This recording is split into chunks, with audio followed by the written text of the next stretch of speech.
Now, when you're doing a water change on an aquarium like this one, it's really important to add 3 things to the water when you do the change.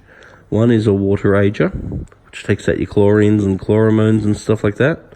The second is a carbonate powder, because if you live in areas like Sydney, for example, we have basically no KH in our water, even though our pH is high. You also want to add like a GH salt, a general hardening salt, which will usually contain salts and various trace elements that will help fish's immune system.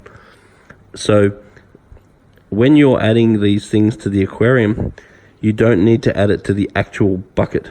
And it's actually better if you don't add it to the actual bucket, because if you're only putting a couple of teaspoons into a tank like this, I will almost prefer chuck a couple of teaspoons of the KH in that end and maybe a couple of teaspoons of the salt in that end.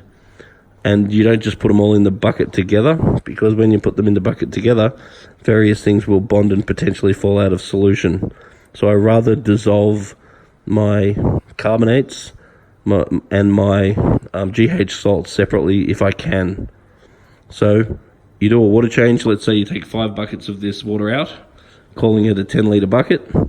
Then I just put, for example, 5 teaspoons of each back in, water ager, KH powder, and aquarium salts.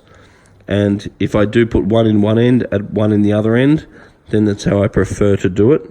By all means, pre-dissolve it first, but if we're only talking teaspoons, it really doesn't make too much difference.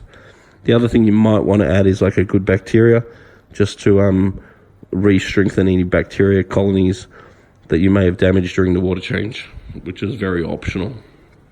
Anyway, give us a little note at the bottom with your experience.